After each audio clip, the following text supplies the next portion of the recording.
જૂનાગઢના મોતીબાગથી ટીંબાવાડી સુધીનો 1.5 કિલોમીટરના ગૌરવપથ રોડને લઈને જૂનાગઢ ખેડૂત હિત રક્ષક સમિતિના અતુલભાઈ શેખડાએ મુખ્યપ્રધાનને એક પત્ર પાઠવ્યો।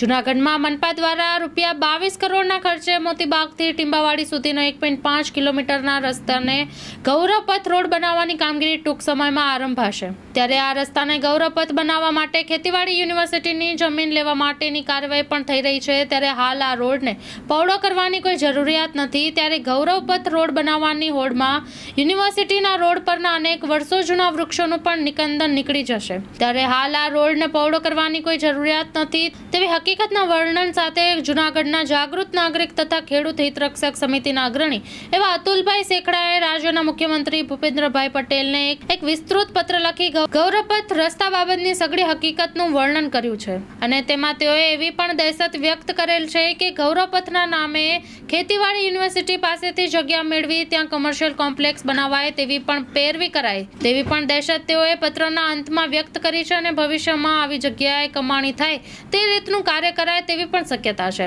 તેમ પણ તેઓએ પત્રમાં જણાવ્યું છે। અને ત્યારે ચૂંટણીને ધ્યાનમાં રાખીને આ બાબતે કોઈ કાર્યવાહી થયેલ નથી પરંતુ ટેન્ડર પણ બહાર પડી ગયા હોવાનું જાણવા મળ્યું છે। ત્યારે હકીકત દર્શાવતો પત્ર મુખ્ય પ્રધાનને ઉદ્દેશીને લખવામાં આવેલ છે। ત્યારે હવે આ પત્રને લઈને આગળ કોઈ કાર્યવાહી મુખ્ય પ્રધાન દ્વારા થશે કે શું તે જોવાનું રહ્યું।